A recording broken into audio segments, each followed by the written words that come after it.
এই 21 নাম্বার দিনে আইসাও যদি তুমি একটা ভুল ডিসিশন নাও, তাহলে এইটা 100% কনফার্ম যে তুমি ভর্তি পরীক্ষার জন্য প্রপার প্রিপারেশন নিতে পারবা না। ক্যানভাস এডুকেয়ারে সবাইকে স্বাগতম।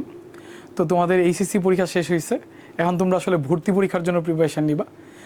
তো এখন এই ইনিশিয়ালি ভর্তি প্রস্তুতিতে কি কি ভুল হয় এটা নিয়ে আসলে আলোচনা করবো। এখন প্রশ্ন হচ্ছে ভুল কি হয় এটা জানা কেন দরকার, কীভাবে চান্স পাইতে হবে এটা আমরা ম্যাক্সিমামই জানি, অনেক বেশি পড়তে হবে তাইলে কীভাবে চান্স হবে। তাহলে এখন এই অনেক বেশি পড়ার মধ্যে কি কি ভুল হয়ে যাইতে পারে ইনিশিয়ালি, এইগুলো জানলেই চান্স পাওয়ার সম্ভাবনাটা একটু বেড়ে যাবে। তো এখন কি কি ইনিশিয়ালি ভুল হয়? ভুল তো স্টুডেন্টের অনেক টাইপই হয়, স্টুডেন্ট বয়সে যখন আমরা ছিলাম আমাদেরও অনেক টাইপের ভুল হইতো। এর মধ্যে কিছু জিনিস আমি আজকে আলোচনা করছি, কারণ ভুল তো অনেক কিছুই হয়, অল্প কিছু আমরা আলোচনা করতেছি। ডিসিশন মেকিং, প্রিপারেশনটা কীভাবে নেওয়া লাগবে, এইখানে কি ভুলটা স্টুডেন্ট করে, প্রিপারেশন কন্টেন্ট বাছাই করতে স্টুডেন্ট কি ভুলটা করে, আর সেলফ স্টাডিটা কীভাবে করা দরকার। আরেকটা জিনিস আসলে ভিডিওতে আমি আলোচনা করব যেটা সবচেয়ে ইম্পর্টেন্ট, সেটা হচ্ছে ঢাকা ভার্সিটির লাস্ট ইয়ারের যে রিজাল্ট, এই রিজাল্ট দেখে আইডিয়া নেওয়া প্রিপারেশন কীভাবে নিতে হবে। কারণ যেহেতু আমি ঢাকা ভার্সিটিতেই চান্স পেতে চাই, তাহলে এখন আমার ঢাকা ভার্সিটির রিজাল্ট দেখলেই সবচেয়ে ভালো আইডিয়া হবে যে আমার প্রিপারেশন প্যাটার্নটা কী হওয়া উচিত। এখন ফার্স্ট যে ঘটনা, প্রপার ডিসিশন মেকিং কী ভুল হয়। ফার্স্ট যে ভুলটা হয় যে আসলে আমরা নিজেকে জাজ করতে পারি না যে আমার আসলে এইচএসসিতে কতটুকু গ্যাপ ছিল, এইচএসসি থেকে আমি কতটুকু পড়ছি। ধরো যারা অনেক ভালো পড়ছো তাদের নিয়ে আসলে কোনো পরামর্শ দেওয়ার কিছু নাই, তারা আসলে নর্মালি একটা কোচিং সেন্টারের সাথে কোর্স কন্টিনিউ করলেই চান্স পাবা। এখন প্রবলেম হইতেছে কোচিং সেন্টার যেগুলো আছে, প্রত্যেকটা কোচিং সেন্টার সবার একটা নির্দিষ্ট ফিলোসফি আছে। ওই কোচিং সেন্টারের কোর্সটা খুব সুন্দরভাবে ডিজাইন করা থাকে, কারণ একটা কোচিং সেন্টারে যখন টপ করা স্টুডেন্ট ভর্তি হবে, যেমন টপ 1 to 2% স্টুডেন্ট যখন কোচিং সেন্টারে ভর্তি হবে, খুব মেধাবী স্টুডেন্ট যারা, তখন কোচিং সেন্টারের প্ল্যান আসলে ওইভাবেই সাজাইতে হবে যে সব কিছু পড়াইতে হবে, সব কিছু কমন ফলাইতে হবে, এবং সব কিছু কমন ফলানোটাই খুব যুক্তিযুক্ত। এখন এই যে কোর্সটা আছে, এই কোর্সে আসলে সবাই তোমরা রান করতে পারবে না। কেন রান করতে পারবে না? অনেকের এইচএসসিতে গ্যাপ আছে। গ্যাপ থাকলে যেটা হয়, এই যে মডেলটা প্ল্যান করা, এটা আসলে খুব ভালো স্টুডেন্টের জন্যই প্ল্যান করা থাকে। ম্যাক্সিমাম কোচিং সেন্টারের মডেল, সব কোচিং সেন্টার না, ম্যাক্সিমাম কোচিং সেন্টারের মডেলই খুব ভালো স্টুডেন্টের জন্য প্ল্যান করা থাকে।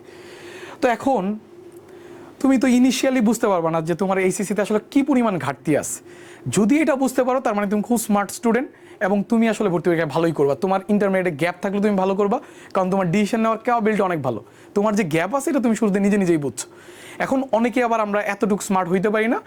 তো এই ক্ষেত্রে আমাদের যেটা করতে হবে যে কোনো একটা কোচিং সেন্টারে তো ভর্তি হওয়াই লাগবে, কারণ কোচিং সেন্টারে ভর্তি হওয়া ছাড়া এই প্রিপারেশন নেওয়াটা বেশ ভালো ডিফিকাল্ট।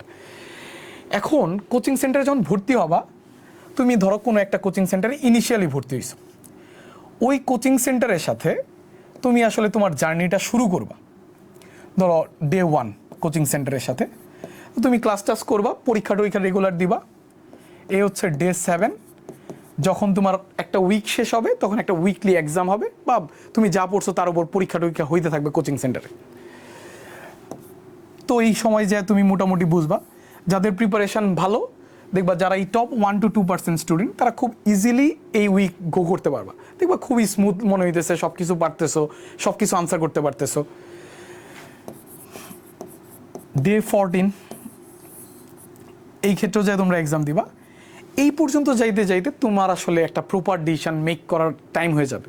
তুমি কি আসলে এই কোচিংয়ের মডেলের সাথে অ্যাডজাস্ট করতে পারতেছো, বা এই মডেলটা তোমার জন্য সুইটেবল কি না, এই ডিসিশনটা তোমার আসলে 14 নম্বর দিন থেকে নেওয়ার প্ল্যান করে দিতে হবে। 14 নম্বর দিনে নিতে পারবা বলে আমার মনে হয় না, বাট প্ল্যান শুরু করতে হবে যে এই মডেলটা আমার জন্য ওয়ার্ক করবে কিনা।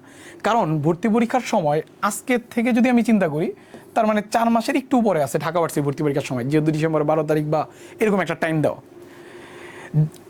ডে 21 পর্যন্ত যাওয়ার পরে ওই কোচিং সেন্টারে তোমার মাস্ট বি একটা ডিসিশন মেক করতে হবে যে এই যে মডেলটা, এটা তোমার জন্য সুইটেবল কিনা। যার কাছে মনে হইতেছে যে তুমি খুব কমফোর্টেবলি চলতে পারতেছো, তুমি এই কোচিং সেন্টারের সাথেই ফুল প্ল্যান শেষ করবা, তোমার ভর্তি পরীক্ষা ভালো হবে। আর যার মনে হইতেছে যে এইটা তুমি আসলে কন্টিনিউ করতে পারতেছো না, বা এই মডেলটাই তোমার জন্য না, এটা কোচিং সেন্টারে ভুল না, এটা আসলে তোমার ফার্স্টে ডিসিশন নিতে ভুল হয়েছিল যে এই কোচিং সেন্টারে তুমি ভর্তি হয়েছো। এখন তাদের মডেল কিন্তু একজন এক একটা কোচিংয়ের মডেল এক এক রকম, কারণ এক একটা কোচিংয়ের মডেল এক এক স্টুডেন্টকে টার্গেট করে করা। ওই মডেলটা তোমার সাথে সুইটেবল হয়নি, ফলে তোমার আসলে এখন ডিসিশনটা মেক করতে হবে।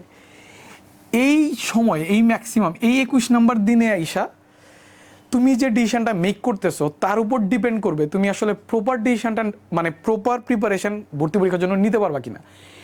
এই 21 নাম্বার দিনে আইসাও যদি তুমি একটা ভুল ডিসিশন নাও, তাহলে এইটা 100% কনফার্ম যে তুমি ভর্তি পরীক্ষার জন্য প্রপার প্রিপারেশন নিতে পারবা না। তার মানে এখন যদি যারা এই কোচিং সেন্টারের সাথে কন্টিনিউ করতে পারতেছো তারা তো কন্টিনিউ করেই যাবা, ওই আলোচনা শেষ। যারা কন্টিনিউ করতে পারতেছো না আসলে তাদেরই প্রবলেমটা বেশি হয় এবং তারাই বেশি ভুল ডিসিশন মেক করো। এখন আমি বাকি ভিডিওতে তারা কিভাবে পড়বা, কিভাবে পড়া উচিত এই প্ল্যানটা বলবো, আর লাস্টে সবার ওভারঅল কি প্রিপারেশন নেওয়া দরকার এটা বলবো। আপাতত আমরা বলতেছি যাদের প্রবলেম হবে, যে আসলে প্রবলেম হয়ে গেছে অলরেডি ধরো 21 দিন পরে, যে প্রিপারেশনটা আমরা ওই কোচিং সেন্টারের সাথে আমরা কোপ আপ করতে পারতেছি না, তখন তোমার আসলে একটা বেস্ট ডিসিশন নিতে হবে। এটা তোমার ক্যাপাবিলিটি অনুসারে এই ডিসিশনের উপর ডিপেন্ড করবে তুমি আসলে ভর্তি পরীক্ষায় কতটুকু ভালো প্রিপারেশন নিবা। এখন তোমার কি প্রিপারেশন নিতে হবে, তোমার যতটুকু কনসেপ্টের ক্লিয়ারেন্স আছে এইচএসসিতে, যতটুকু কনসেপ্ট ক্লিয়ার করে আসছো তার ভিত্তিতে তোমার কতটুকু গ্যাপ আছে, তার ভিত্তিতে আর তুমি কতটুকু পড়তে পারো, তার ভিত্তিতে তোমার একটা কোচিং সেন্টার বাছাই করতে হবে। এবং এই কোচিং সেন্টার বাছাই করতে যে যদি তুমি ভুল করো তাহলে তুমি প্রপার ডিসিশন নিতে পারবে না। যে কোচিং সেন্টারে যাইতেছো সে কিন্তু ভুল কিছু করতেছে না, তারও একটা মডেল আছে, সেটা অন্য স্টুডেন্টের জন্য সুইটেবল, তোমার জন্য না হয়তো বা। তার মানে তোমার আসলে খুঁজে বাই করতে হবে কোন কোচিং সেন্টারটা তোমার জন্য বেটার হবে। এই ডিসিশন নেওয়াটা তোমার জন্য একটু কষ্টকর হবে, বাট এটাই স্মার্টনেস, যে এটা পারবে সেই আসলে ভর্তি পরীক্ষার জন্য ভালো প্রিপারেশন নেবে। তাহলে 21 নম্বর দিন পরে তুমি যে ডিসিশন নিলা একটা কোচিং সেন্টারকে, এবং এই ডিসিশন যদি বেটার হয় তাহলে তোমার প্রিপারেশনটা বেটার হবে। এখন তাহলে ধরলাম তুমি একটা বেটার ডিসিশন নিছো, একটা কোচিং সেন্টার ঠিক করছো যে এই কোচিং সেন্টারের সাথে তুমি কোর্স কন্টিনিউ করবা, তাহলে এখন তোমার কাজ কি? এখন তোমার কাজ হইতেছে, তাহলে একটা ভুল ডিসিশন থেকে তুমি বাইচে আসছো, 21 নম্বর দিনে তুমি যে এই ডিসিশনটা ফিক্স করছো। এখন কাজ হইতেছে যে প্রতিষ্ঠানটাকে তুমি ফিক্স করছো তার সাথে ফুল সিলেবাসটা শেষ করা। এখন ধরো আরেকজন এসে বলতেছে যে ওই কোচিংয়ে পড়লে ফুল কোয়েশ্চেন কমন পড়বে, এই কোচিংয়ে পড়লে সব কোয়েশ্চেন কমন পড়ে, ঢাকা ভার্সিটির গত বছর যারা পড়ছে তাদের সব কোয়েশ্চেন কমন পড়ছে, কিন্তু ওই মডেল তো তোমার জন্য ওয়ার্ক করে নাই, তুমি অলরেডি টেস্ট করে ফেলছো। তার মানে এখন তুমি যেখানে পড়তেছো ওই কোচিং সেন্টারের সাথেই সম্পূর্ণ সিলেবাস শেষ করতে হবে। ওই কোচিং সেন্টারে যদি কম পড়ায় ওই কম পড়ানোই তোমার জন্য ভালো, ওই কোচিং সেন্টারে যদি বেশি পড়ায় ওই বেশি পড়ানোই তোমার জন্য ভালো, কারণ তুমি তার সাথে কি করতে পারতেছো, কোপ করতে পারতেছো, এবং 21 দিন পরে তুমি এই ডিসিশনটা নিয়েছিলা। এখন সম্পূর্ণ সিলেবাস তুমি শেষ করবা ওই প্রতিষ্ঠানের সাথে, কারণ একাধিক প্রতিষ্ঠানে যদি তুমি জড়িত থাকো বা একাধিক প্রতিষ্ঠানের প্রিপারেশন নাও তখন প্রবলেম হবে। এক জায়গায় ধরো কথার কথা ভেক্টর পড়াইতেছে, ধরো আরেক প্রতিষ্ঠানে গতিবিদ্যা পড়াইতেছে, তুমি দুই জায়গায় লেখাপড়া করতেছো, দুই জায়গার সাথে তুমি এই কোর্স রান করতেছো, তুমি প্রপার প্রিপারেশন কখনোই নিতে পারবা বলে আমার মনে হয় না। কারণ বলতো আমি কিন্তু এখন আলোচনা করতেছি যার আসলে ওই প্রিপারেশনে ঘাটতি ছিল তার জন্য, সে অ্যাট এ টাইম দুইটা কোচিং সেন্টারের দুইটা আলাদা আলাদা চ্যাপ্টার কোনোভাবেই পড়া আসলে পসিবল না এই অল্প সময়ের ভিতরে। সময় যদি অনেক বেশি থাকতো তাইলে হয়তো বা পসিবল হইতো, এই অল্প সময়ের ভিতরে এই ডিসিশনটা নেওয়া উচিত হবে না। ফলে একটা কোচিং সেন্টারের সাথেই তোমার সম্পূর্ণ সিলেবাসটা শেষ করা উচিত, ওই কোচিং সেন্টারে যে চ্যাপ্টার চলবে তোমার ওই চ্যাপ্টারই আসলে বাসায় পড়া উচিত। এরপরে যে কাজ সেটা হইতেছে প্রিপারেশনটা কীভাবে নিব। এখন আমরা প্রিপারেশন ডিসিশন তো নিলাম, যে ভুল ডিসিশন হইতে পারে ওই ডিসিশন আমরা কীভাবে নিব এটা আমরা বুঝতে পারলাম। এখন আমাদের দরকার যে আসলে ভর্তি পরীক্ষার জন্য প্রিপারেশন কীভাবে নিব। তো নর্মালি যেটা হয় প্রিপারেশন নিতে গেলে অনেক স্টুডেন্ট, যেহেতু আমাদের ঘাটতি আছে, এই ল্যাকিংস ছিল, তো ওই হিসাব থেকেই আমি আলোচনা করতেছি। যাদের বেসিক খুব স্ট্রং তারা তো অলরেডি জানো কীভাবে প্রিপারেশন নিতে হবে। তো আমাদের যাদের এইচএসসিতে বেসিকে একটু দুর্বলতা আছে, বা আমাদের ধরো ওই কোচিং সেন্টারের সাথে কোপ করতে একটু কী হইতেছিল, কষ্ট হইতেছিল, তারা কিভাবে পড়বো এই আলোচনাটা আমি করতেছি। বা এইভাবে আসলে সবাই পড়তে পারো, বাট আমি সবাইকে সাজেস্ট করতেছি না। যারা ধরো অনেক বেশি পড়ছো এইচএসসিতে তাদের আসলে ওইভাবেই পড়ে যাওয়া উচিত। কিন্তু আমাদের যাদের গ্যাপ আছে তারা কিভাবে ঢাকা ভার্সিটিতে চান্স পাইতে পারি এই প্ল্যানটাই আসলে আমি এখানে করতেছি। তোমার এখন ধরো তুমি শুরুতে একটা নির্দিষ্ট টপিক্সে অনেক বেশি কন্টেন্ট পড়তেছো, কারণ ইনিশিয়ালি তুমি যে পড়তেছো আর এটার যে আউটপুট কি এটা তুমি বুঝতে পারবে না। ধরো কথার কথা তুমি এখন প্রিপারেশন শুরু করছো, ভেক্টরে তুমি ধরো প্রায় 200 কোয়েশনের উপরে সলভ করছো, ধরো 250 কোয়েশন সলভ করছো। অনেক বেশি কোয়েশন পড়া অবশ্যই ভালো, এটা নিয়ে কোনো সমস্যা নেই, কিন্তু তোমার আসলে এইটা মেক শিওর করতে হবে যে তুমি এই 250 কোয়েশন পড়লে এটা 4 মাস পরে ডেলিভারি করতে পারবে, এটা পরের দিন ডেলিভারি করলে হবে না। 4 মাস পরে যদি ডেলিভারি করতে পারো তাহলে তুমি এই 250 কোয়েশন পড়তে পারো। কিন্তু তোমার যদি মনে হয় না এই কোয়েশন আসলে আমি পরের দিন পরীক্ষার হলে কোচিংয়ে পারতেছি না, তাহলে তোমার আসলে এত কোয়েশন পড়া যাবে না। তখন তোমার যে কাজ করতে হবে, তোমার একটু রিস্ক নিয়ে ধরো 100 কোয়েশনের মতো ধরো তুমি প্রিপারেশন নিলে, এই নাম্বারগুলো অ্যাপ্রক্সিমেট আমি জাস্ট বোঝানোর জন্য বুঝাই দিয়েছি যে বেশি পড়তে গেলে ধরো 250 কোয়েশন পড়ছো, এখানে 100 কোয়েশন পড়ছো। এখন এই যে তুমি 100 কোয়েশন পড়ছো, এটা বারবার রিভিশন দিতে হবে যেন 4 মাস পরে তুমি পারো। এতে যে অ্যাডভান্টেজ হয়েছে, এই 100 কোয়েশন থেকে কোয়েশন আসলে তুমি আনসার করতে পারবে। এই 250 কোয়েশনের যে রিস্ক ফ্যাক্টর ম্যাক্সিমাম স্টুডেন্টের জন্যই, যার মনে থাকে সে তো আসলে পারবাই, কিন্তু যার ওই ক্যালিবারটা নাই, সে 250 কোয়েশন পড়ছো, 4 মাস পরে এটা ডেলিভারি করতে পারবে না। তো আলটিমেটলি কোয়েশন তোমার কমন পড়ছে, কিন্তু কি করতে পারবে না, আনসার করতে পারবে না। কিন্তু এই 100 কোয়েশন থেকে যদি কোয়েশনটা কমন পড়ে, তাহলে তুমি আনসার করতে পারবে, কারণ একই জিনিস তুমি বারবার পড়ছো, কম জিনিস তুমি অনেকবার পড়ছো, ফলে জিনিসটা মনে থাকার একটা কি আছে, চান্স আছে। এখন তুমি বলতে পারো যে এতে কি রিস্ক ফ্যাক্টর বাড়তেছে না, যে আমার তো আসলে সব কোয়েশন কমন পড়বে না আমি যদি এইভাবে একটু কম পড়ি অন্য স্টুডেন্টের তুলনায়। এটাই আমি ঢাকা ভার্সিটির রিজাল্টে যে তোমাকে আমি অ্যানালাইসিস করে দেখাবো যে তুমি আসলে কম পড়লেও খুব বেশি রিস্কে থাকবে না। এটা এই মুহূর্তে বুঝতে পারবে না, এটা আমি ভিডিওর পরে যে ব্যাখ্যা করবো বা তোমাকে আসলে বোঝানোর চেষ্টা করবো যে আসলে ঘটনাটা কি, বা আমার যেটা মনে হয় ওইটা আমি তোমাকে বলবো। এখন প্রিপারেশনের শুরুর দিকে কি ভুল হয় এটা তো আমরা বুঝলাম। আচ্ছা, এখন ঢাকা ভার্সিটির ব্যাপারটা যদি আমরা এখনই আলোচনা করি, তাহলে ঢাকা ভার্সিটিতেই যেহেতু আমরা চান্স পেতে চাই, তাহলে ঢাকা ভার্সিটির লাস্ট ইয়ারের যদি আমরা পরীক্ষার ফলাফলটা দেখি, তাহলে আমরা একটা আইডিয়া পাবো যে আসলে প্রিপারেশনটা কীভাবে নেওয়া উচিত। আর এই যে তথ্যগুলো দেখতেছো, এই তথ্যগুলো আসলে আমার গত বছরের যে স্টুডেন্ট যারা ঢাকা ভার্সিটি ভর্তি পরীক্ষায় চান্স পেয়েছে, এরকম দুজন স্টুডেন্ট আমাকে কালেক্ট করে দিছে। একজন হচ্ছে তৌকি, ও Dhaka varsity applied chemistry and chemical engineering সাবজেক্টে পড়ে। আরেকজন হচ্ছে ত্রিদীপ, ও আসলে ত্রিবুলিতে পড়ে ঢাকা ভার্সিটিতে। ওদের কাছে এই ভিডিওর মাধ্যমে আমি ধন্যবাদ জানাচ্ছি, ওরা আসলে অনেক কষ্ট করে এই তথ্যগুলো জোগাড় করে দিছে, নাহলে আসলে আমি আসলে এগুলো কালেক্ট করতে পারতাম না। এখন দেখো ডিউয়ের লাস্ট ইয়ার যে ঘটনা ঘটছে, এখন আমাদের যখন এইচএসিতে ঘাটতি আছে, তখন আমরা নিশ্চিতভাবেই বলতে পারি যে আমরা আসলে টপ 100-এর জন্য ট্রাই করতেছি না। কারণ টপ 100-এর জন্য যদি ট্রাই করি, তাহলে তো আমার ওই যে কোচিং সেন্টার ফার্স্টে ছিলাম, ওই কোচিং সেন্টারে আমরা কন্টিনিউ করতে পারতাম। কন্টিনিউ করতে পারি নাই, এটার মিনিং ক্লিয়ার যে আমাদের একটা গ্যাপ আছে, এইচএসিতে গ্যাপ ছিল। এটার মিনিং এইটা না যে আমরা ঢাকা ভার্সিটিতে চান্স পাইতে পারবো না। তবে এখানে স্মার্ট হইতে হবে ঢাকা ভার্সিটিতে চান্স পাইতে গেলে। সেটা হইতেছে ঢাকা ভার্সিটিতে লাস্ট ইয়ারে তোমার একটা ডিপার্টমেন্টে ভর্তি হইতে পারছে, তার লাস্ট পজিশন ছিল হচ্ছে 5275, যার পজিশন মেরিট পজিশন 5275 ছিল, সে একটা ডিপার্টমেন্ট ভর্তি হতে পারছে ঢাকা ভার্সিটি লাস্ট ইয়ারে। আরেকটা ঘটনা ঘটছে, ঢাকা ভার্সিটিতে সাবজেক্ট ওয়াইজ ক্রাইটেরিয়া থাকে।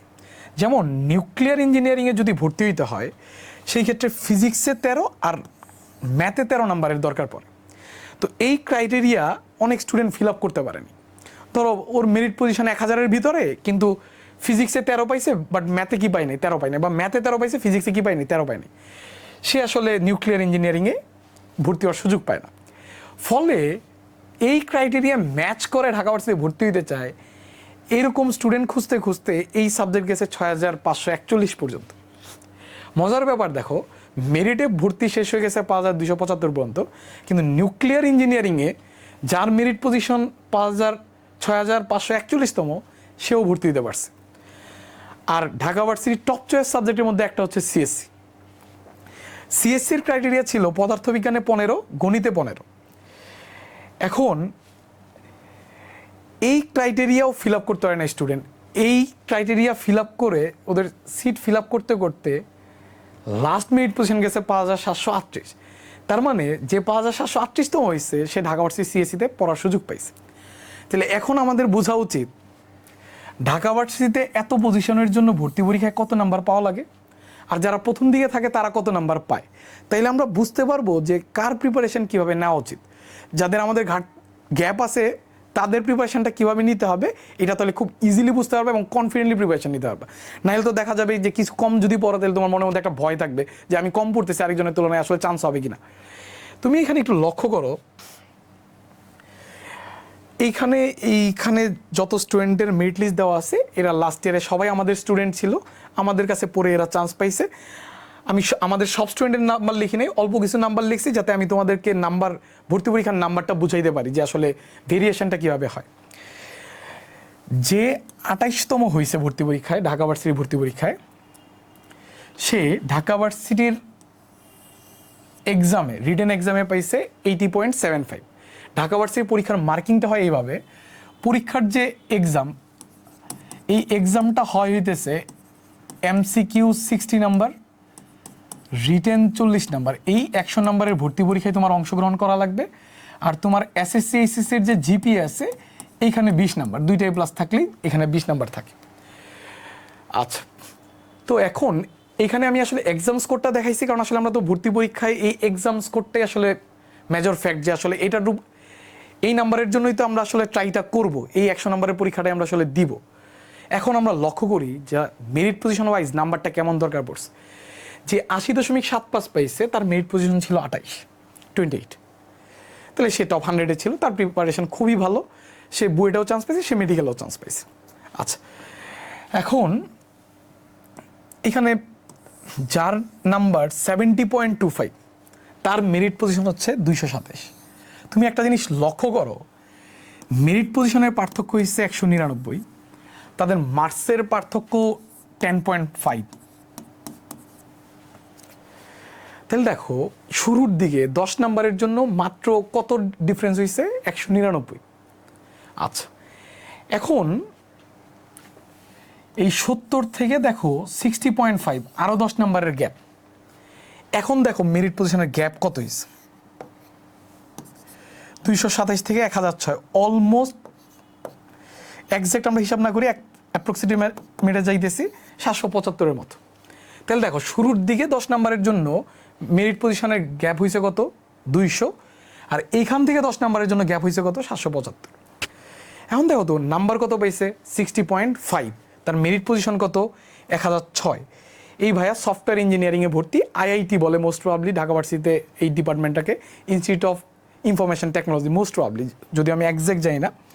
এখন দেখো, আর যে ভাই 986তম, ওই ভাই হচ্ছে এই তথ্যগুলো আমাকে কালেক্ট করে দিছিল, আর দুইজন কালেক্ট করে দিছিল, এই ভাই যে 1303তম ত্রিদীপ, ও ত্রিপুলিতে পড়ে।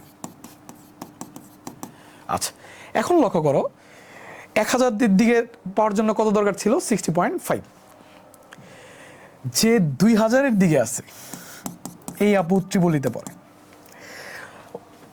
ও মেরিট স্কোর কত ছিল, 54.75। তাহলে নাম্বারের দেখো আবার ড্রপ হয়েছে 6 নাম্বার। 6 নাম্বারের মধ্যে এবার 1000 স্টুডেন্ট আছে। 1006তম যে ছিল তার মেরিট স্কোর জানি কত ছিল আমাদের, 60.5। আর এখান থেকে এখন এইখানে দেখো প্রায় 1000 স্টুডেন্টের পার্থক্য, কিন্তু এইখান থেকে এইখানে নাম্বারের পার্থক্য হচ্ছে 6। তো নিচের দিকে যখন যাবা নাম্বারের পার্থক্য কিন্তু কমে যাচ্ছে স্টুডেন্টের মধ্যে, 1 নাম্বারের মধ্যে অনেক স্টুডেন্ট থাকতেছে। এরপরে এই যে 3জন স্টুডেন্ট আছে, এই স্টুডেন্ট আসলে আমাদের স্টুডেন্ট না, এই তথ্যগুলো আমি আসলে ওদের মাধ্যমে কালেক্ট করছি। এই 2জন স্টুডেন্টের ডেটা আসলে আমি অনলাইন থেকে মানে ফেসবুক থেকে কালেক্ট করছি, তাদের মার্কশিটটা দেখে, যেহেতু সবাই শেয়ার করে তাই আমি তাদের এক্সাক্ট মেরিট পজিশনটা লিখতেছি না। আর এই ভাই আমার কাছে না পড়লেও এই ভাইয়ের সাথে এই ভাইয়া কথা বলছে, তাই ভাইয়ার মেরিট পজিশনটা আমি লিখলাম। এই ভাইয়া ভর্তি পরীক্ষায় 50 নাম্বার পাইছে মেরিট স্কোর, আর এই ভাইয়া ত্রিপলিতে পড়ে। তাহলে দেখো ত্রিপলি যে সাবজেক্টটা, এই সাবজেক্টটা 3367 পর্যন্ত গেছে, এবং ভর্তি পরীক্ষায় মেরিটের নাম্বার কত দরকার হয়েছে, 50। আর একদম লাস্টের দিকে ঢাকা ভার্সিটির লাস্ট হিসেবে কততম চান্স পাইছে, 5275 অ্যাপ্রক্সিমেট যে ইয়েটা। এখন দেখো এই যে একদম লাস্টের দিকে 5200 সামথিং, এক্সাক্ট মেরিট পজিশনটা আমি বলতেছি না, তো একদম লাস্টের দিকে যে চান্স পাইছে তার নাম্বার হচ্ছে 45.5। লক্ষ্য করো, এখন তো আমরা এই পুরো ব্যাপারটা বুঝলাম। এখন তাদের নাম্বারের একটা সামারি করি, তাহলে আমরা খুব ভালো একটা আইডিয়া পাবো যে আসলে ভর্তি পরীক্ষার ঘটনাটা ঘটে কি। যে 28তম হয়েছিল তার নাম্বার ছিল 80.75 রিটেনে, মানে এক্সামস করে। যে 1006তম হয়েছিল তার নাম্বার ছিল 60.5, যে 1995তম হয়েছে তার নাম্বার ছিল 54.75, আর যে একদম লাস্টের দিকে চান্স পাইছে তার নাম্বার ছিল 45.5। এইটুক জায়গা যদি আমি লক্ষ্য করি, যখন আমরা আগের থেকেই জানি আমাদের গ্যাপ আছে, তার মানে আমরা ঢাকা ভার্সিটিতে একদম টপ 100-এ থাকতে চাইতেছি না, এটা মোটামুটি আমরা নিশ্চিত, কারণ আমরা তো আগেই জানি আমাদের কি আছে, গ্যাপ আছে। এখন যারা এই প্রথম দিকে ছিল 200-300-র মধ্যে, এরা আসলে পুরো 100 নম্বরের প্রিপারেশন নিয়েই পরীক্ষার হলে ঢুকছে। ধরো 100 নম্বরের প্রিপারেশনের জন্য তো অনেক প্রিপারেশন দরকার। ধরো আমরা যদি টোটাল অঙ্কের সংখ্যায় ধরি, সব সাবজেক্ট মিলে একটা অন এন অ্যাভারেজ ধরতেছি, এটা জাস্ট বোঝানোর জন্য। ধরো 20,000 কোয়েশন সলভ করা লাগে, এটা অন এন অ্যাভারেজ জাস্ট বোঝানোর জন্য যে এখানে ঘটনাটা কী ঘটে। এখন তুমি একটা জিনিস খেয়াল করো, সে তো আসলে 100 প্রিপারেশন নিছে, প্রশ্ন দিচ্ছে 100 প্রিপারেশন নিলে 100 কেন পাইলো না? আসলে পরীক্ষার হলে ওই কম সময়ের মধ্যে কোয়েশন কমন পড়লে ওইগুলো আর আসলে আনসার করে সঠিক করা যায় না। তো এটা যখন তুমি এই প্রিপারেশনটা শুরু করবা, তখন তুমিও বুঝতে পারবা যে আসলে পড়লেই সব কিছু পরীক্ষা হলে কী করা যাবে না, পারা যাবে না। এখন ধরো আমাদের টার্গেট তো খুব সিম্পল, আমরা খুব ভালো সাবজেক্টে ঢাকা ভার্সিটিতে পড়তে চাই। তো খুব ভালো সাবজেক্টে ঢাকা ভার্সিটিতে পড়ার জন্য তুমি খেয়াল করে দেখো, যে ভাই ট্রিপলিতে পড়ছে ওই ভাইয়ের নাম্বারও কত ছিল, 50। তাহলে এখন চিন্তা করো, ঠিক আছে ভালো সাবজেক্টে পড়তে হইলে 50 নাম্বার পাইলে গত বছর গেছে, এটা এই বছর যাবে, নট নেসেসারি। কিন্তু যে টপে থাকার জন্য যে প্রিপারেশনটা নিছে আর যে 45.5 পাইছে, তাদের প্রিপারেশন তো সেম না, এটা বুঝেই যাচ্ছে। তাহলে এখন লক্ষ্য করো, যে আসলে 100 নম্বরের জন্য প্রিপারেশন নিতেছে, তার ধরো কথার কথা 20,000 অঙ্ক করা লাগে। এখন ধরো আমরা 80 নম্বরের জন্য প্রিপারেশন নিতেছি, কারণ আমাদের তো প্ল্যান ঢাকা ভার্সিটিতে ভালো সাবজেক্টে পড়া, আমাদের প্ল্যান ঢাকা ভার্সিটিতে ফার্স্ট হওয়া না, ঢাকা ভার্সিটিতে ভালো সাবজেক্টে পড়া। এখন খেয়াল করে দেখো, যারা 100-র মধ্যে ভর্তি হয়েছে তারা ট্রিপলি বা সিএসসিতে ভর্তি হয়েছে, যে ভাইয়া 3,000 সামথিং হয়েছে ওই ভাইয়াও ট্রিপলিতে ভর্তি হয়েছে। তাহলে লক্ষ্য তো এটাই ছিল যে ট্রিপলিতে পড়া বা সিএসসিতে পড়া, বা আরও ভালো, মানে যার যার চয়েস অনুসারে ওই সাবজেক্টে পড়া। তো আমাদের টার্গেট হচ্ছে ঢাকা ভার্সিটিতে ভালো সাবজেক্টে চান্স পাওয়া। এখন এই জন্য এখন ধরো কথার কথা 80 নাম্বারের জন্য তুমি প্রিপারেশন শুরু করছো, 100-র প্রিপারেশন আমরা নিবই না, ধরো 80 নাম্বারের প্রিপারেশন তুমি নেওয়া শুরু করছো, তার মানে তোমার পড়ার লোড কমে গেছে। ধরো এইখানে 20,000 কোয়েশন পড়া লাগলে এখানে তার 60% পড়া লাগবে, 12,000। তার মানে যে 20,000 কোয়েশন করতেছে, এটা কিন্তু কথার কথা, এই নাম্বারকে কিন্তু আবার মাথায় সেট করে ফেলো না যে এই এত কোয়েশন করা লাগবে। 20,000 কোয়েশন যে করতেছে তার প্রিপারেশন দিয়েছে 100 নাম্বারের, আমরা ধরো 12,000 কোয়েশনের প্রিপারেশন নিব, প্ল্যান করছি, আমাদের প্রস্তুতি দিয়েছে 80 নাম্বারের। এখন আমাদের যে কাজ করতে হবে, এই প্রিপারেশন এত ভালোভাবে নিতে হবে যেন আমাদের একুরেসি অনেক ভালো থাকে, কারণ আমাদের তো কোয়েশন কমাই ফেলছি তাদের তুলনায়। এখন এইখানে অনেক ভালোভাবে পড়তে হবে যেন একুরেসি অনেক হাই হয়ে যায়। যার একুরেসি হাই থাকবে সে আসলে ভর্তি পরীক্ষা, এই ঢাকা ভার্সিটি পরীক্ষাটা ক্র্যাক করতে পারবা। কেন ক্র্যাক করতে পারবা?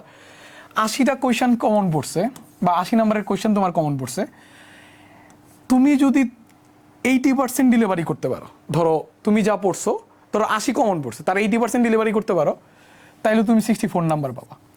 তুমি যদি 80% ডেলিভারিও না করতে পারো, ধরো তুমি যা কমন পড়ছে তার 70% ডেলিভারি করতে পারো, তাও 56 নাম্বার পাবো। তাহলে তুমি এখানে মেরিট পজিশন হিসাব করো না, তোমার যা কমন পড়ে তার তুলনায় যে ডেলিভারিটা দেওয়া লাগে সেটা তোমার 80% ডেলিভারি দিতে পারলে একদম কমফোর্টেবলি, ধরো 60 নাম্বার যে পাইছিল যে ভাইয়া, ওই ভাইয়া 1000-এর মধ্যে ছিল। তার মানে 80টা কোয়েশ্চান কমন পড়া সমস্যা না, সমস্যাটা হইতেছে এটা তুমি আসলে কনভার্ট করতে পারবা কিনা। তার মানে এই 80টা কোয়েশ্চান কমন ফলেও ঢাকা ভার্সিটি খুব আরামসে টপ লেভেলের সাবজেক্টে পড়া যাবে। তার মানে এইটাতে অভিভূত হওয়ার কোনো কারণ নাই যে 100 কোয়েশ্চান কমন পড়ে গেছে। 100 কোয়েশ্চান কমন ফলানোর জন্য অনেক কোয়েশ্চান পড়তে হয়। এখন আমাদের যেহেতু ইন্টারমিডিয়েট ঘাটতি আছে, তার মানে ওই চেষ্টা আমি করলে এই পরীক্ষার হলে যে ওটা আমি ডেলিভারি করতেই পারবো না, এবং এটা 100% কনফার্ম। ধরো তোমার এইচএসসিতে গ্যাপ আছে, তুমি 100 নম্বরের জন্য প্রিপারেশন নিয়ে অনেক বড় সিলেবাস সাজিয়ে বসছো, তুমি আসলে পরীক্ষার হলে যে এটা ডেলিভারি করতেই পারবে না। এটা আসলে আমি আমার এক্সপিরিয়েন্স থেকে বলতেছি, যদি কোনো ব্যতিক্রম ঘটনা না ঘটে। আজ অব্দি এই ঘটনা ঘটে নাই, যদি কোনো ব্যতিক্রম ঘটনা ঘটে তাহলে তার কিছু করার নাই। এখন 80টা কোয়েশ্চান কমন পড়লে, ধরো আমরা তো 80 কোয়েশ্চানের প্রিপারেশন নিতেছি, 80 কোয়েশ্চান কমন পড়লে এখন তোমার কনভার্সন রেটের উপর ডিপেন্ড করবে তোমার মেরিট পজিশন কত হবে। এখন তুমি যদি এমন হয় যে তোমার 80 কোয়েশ্চান কমন পড়ছে, তোমার একুরেসি 100%, এই 80 কোয়েশ্চান কমন ফলে যদি 80 কোয়েশ্চান তুমি আসলে পরীক্ষা হলে ডেলিভারি দিয়ে আসতে পারো, তুমি এখন খেয়াল করে দেখো এই কমন ফলেও তুমি 100-র মধ্যে থাকতে পারো, পড়ার লোড কিন্তু তুমি আগে কমাই ফেলছিলা। এটাই স্মার্টনেস। ভর্তি পরীক্ষার জন্য এইটুকু স্মার্ট তোমার হইতেই হবে, নাইলে তোমার আসলে প্রিপারেশনে ঝামেলা হবে। যাদের আমাদের আগে এইচএসসিতে গ্যাপ আছে, আর যাদের এইচএসসিতে গ্যাপ নাই তারা তো আসলে সবই পড়বার, রিস্ক নেওয়ার কি দরকার। আর লাস্ট সেটা হইতেছে স্টাডি ম্যাটেরিয়াল কি পড়বো। এইটাতে স্টুডেন্টরা যাদের গ্যাপ আছে তারা খুব বড় লেভেলে ভুল করে। কারণ যার এইচএসসির প্রিপারেশন খুব স্ট্রং সে অনেক কিছু পড়তে পারবে, কারণ সে এইচএসসিতে অনেক কিছু পড়ে ফেলছে। তো আমাদের যাদের গ্যাপ আছে, আমি যেহেতু তাদের নিয়ে আলোচনা করতেছি, তাদের জন্য যেটা সবচেয়ে সুইটেবল হবে, স্টাডি ম্যাটেরিয়ালস কয়েকদিন পর পর চেঞ্জ করা যাবে না। ধরো হঠাৎ করে কেউ একজন বলছে যে এইগুলো পড়লে সব কমন পড়বে, তুমি তো সব কমন ফালাইতে চাইতেই আসো না, তাহলে এটা শুনে তোমার আসলে হঠাৎ করে খুশি হওয়ার দরকার নেই যে এইটা পড়লে সব কমন পড়বে, তুমি এখন এই বইটা পড়ো। ধরো হঠাৎ করে বাজারে একটা বই আসছে, বললো যে এই বই পড়লে 100 কোয়েশন কমন পড়বে, তো এটা তো খুব সহজ ব্যাপার। সবগুলো মেইন বই পড়লে 100 কোয়েশন কমন পড়বে, এটা তো এমনি বলে দেওয়া যায়। ধরো আমির হোসেন স্যারের বই পড়বা ফিজিক্সে, কেমিস্ট্রিতে তোমার হাজারি স্যারের বই পড়বা, ম্যাথে আসিও আহমেদ স্যারের বই পড়বা, বায়োলজিতে গাজী আজমল আর আবু হাসান স্যারের বই পড়বা, ভালোভাবে পড়লে সব কমন পড়বে। এখন তো কমন তো পড়েই গেল, তাই বলে কি এগুলো আসলে পারা যাবে? এগুলো সব পড়া যাবে? পড়া যাবে না। এখন এখানে স্মার্ট প্রিপারেশনটা তুমি এই মুহূর্তে বুঝতে পারবে না। তুমি যখন কোচিং ফিক্সড করে ফেলছো, যে তুমি যখন 21 দিন পরে ডিসিশন নিয়েছিলা কোন কোচিংয়ের সাথে যাবা, ওই কোচিংয়ের ভাইয়া যে ম্যাটেরিয়াল শুরুতে পরামর্শ দিবে, তুমি শুরু থেকে শেষ পর্যন্ত ওই ম্যাটেরিয়ালে স্টিক করে লাস্ট পর্যন্ত পড়তে থাকবা। তাইলে দেখা যাবে লাস্ট পর্যন্ত তোমার প্রিপারেশন খুব ভালো থাকবে। ধরো ওই ভাইয়া বলছে পার্টিকুলার একটা বই পড়তে, ধরো কথার কথা বলছে খালি কোয়েশ্চন ব্যাংক পড়তে আর হচ্ছে কনসেপ্ট বুক পড়তে ওই কোচিংয়ের, তুমি সরল বিশ্বাসে এই দুইটা জিনিস পড়তে থাকবা, তোমার দেখবা প্রিপারেশন ভালো হয়ে গেছে। কারণ ওই টিচার তার ক্লাস নোট আর এইটার মাধ্যমে তোমাকে আসলে জিনিসটা কাভার করেই দিবে। তো আলটিমেটলি তোমার ওই টিচারকে বিশ্বাস করতে হবে। তার মানে ফার্স্ট যে ঘটনা, তোমার আসলে খুঁজে বাই করতে হবে তুমি কাকে বিশ্বাস করবা। এইটাই হচ্ছে তোমার স্মার্টনেস, যে তুমি আসলে যাকে বিশ্বাস করার মতো চিন্তা করতেছো, সে যদি আসলে তোমার বিশ্বাসের প্রতিদান দিতে পারে, তাহলে তুমি আসলে ভর্তি পরীক্ষায় চান্স পাবা। কারণ তুমি একা এই ডিসিশনটা নিতে পারবা না। এবং এই স্মার্টনেসটাই যদি তুমি দেখাইতে পারো, ধরো এটা ইনিশিয়ালি তুমি পারবা না, 14 থেকে 21 দিনের ভিতরে ইনিশিয়ালি প্রিপারেশনের এই স্মার্টনেসটা যদি দেখাইতে পারো, যে কার সাথে প্রিপারেশন নিলে তোমার ভালো হবে, এটা তুমি খুঁজে বাই করে ফেলতে পারছো অনলাইনে বা অফলাইনে, যেখানেই হোক না কেন, তাইলেই তোমার দেখা যাবে যে তুমি আসলে প্রপার যে প্রিপারেশনটা নেওয়া দরকার ভর্তি পরীক্ষার জন্য, এই প্রিপারেশনটা তুমি নিতে পারবা। আরেকটা কোয়েশ্চেন প্রায় স্টুডেন্ট জিজ্ঞেস করে, তাই আমি এটা উত্তর দিতেছি, যদিও এই উত্তর দেওয়াটা খুব ডিফিকাল্ট, যে কতক্ষণ সেলফ স্টাডি করা লাগবে। এটা প্রায় সময় স্টুডেন্ট জিজ্ঞেস করে। এটা আসলে স্টুডেন্ট টু স্টুডেন্ট ভ্যারি করবে। যদি তুমি নিজেকে খুব ক্যাপাবল মনে করো, যে একবার অঙ্ক করলে অনেক দিন পর্যন্ত মনে থাকে, বা একবার পড়তেছি আরেকবার রিভিশন দিলে এটা আমি 4 মাস পরে পারবো, তাহলে 6 আওয়ার্স মিনিমাম পড়া লাগবে। যদি তুমি তোমাকে ক্যাপাবল মনে করো এবং এটা সত্য হয়, তাইলে মিনিমাম 6 ঘন্টা সেলফ স্টাডি করা লাগবে। এটা কিন্তু ক্লাস করার টাইম বাদে, যে নিজে নিজে পড়া লাগবে। তবে এটা স্টুডেন্ট টু স্টুডেন্ট ভ্যারি করবে। আর এটা তো আসলে যখন তুমি কন্টেন্ট ফিক্সড করে ফেলছো কি কন্টেন্ট পড়বা, ওই কন্টেন্ট পড়ার জন্য আসলে যত এফোর্ট দেওয়া দরকার ওইটাই আসলে দেওয়া উচিত বলে আমার কাছে মনে হয়। কারণ সময় আছে 4 থেকে 5 মাস, 5 মাস তো নিজের সর্বোচ্চটা দিয়ে চেষ্টা করা উচিত সবচেয়ে ভালো রেজাল্টটা করার জন্য। এই ছিল ওভারঅল, যে আমি যতটুকু বুঝি যে তোমাদের কি ভুল হইতে পারে, এটা আমি আসলে তোমাদের সাথে আলোচনা করলাম। ধন্যবাদ সবাইকে।